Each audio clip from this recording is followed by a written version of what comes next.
వాక్యం ద్వారా ఈ గ్రామాన్ని, గ్రామంలో ఉన్న ప్రజలను దర్శించడానికి మమ్మల్ని మీ ఎదురు తీసుకొచ్చాడు.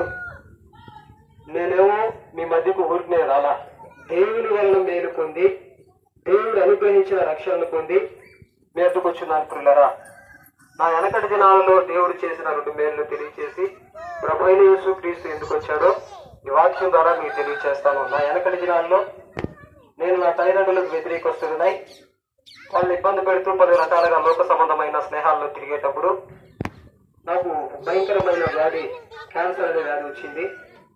ఈ వ్యాధిలో దేవా నీవు నన్ను సంరక్షిస్తే నీవు ప్రకటిస్తున్న సువార్తను నేను కూడా ప్రకటించేందుకు సిద్ధపడతానని ప్రార్థన చేశానండి. అడియర్ క్యాన్సర్ హాస్పిటల్లో 38 కరెంట్లు, రేడియేషన్లు ఇవన్నీ జరిగాయి. చనిపోతాననుకున్నారు. కానీ దేవుని మహాకృప వలన అక్కడి నుంచి బయటికి రావడం జరిగింది. దేవుని వాక్యం అంటుంది, ప్రభు అయిన యేసు క్రీస్తు ఎందుకు వచ్చాడయ్యారంటే తన ప్రజలను వారి పాపముల నుండి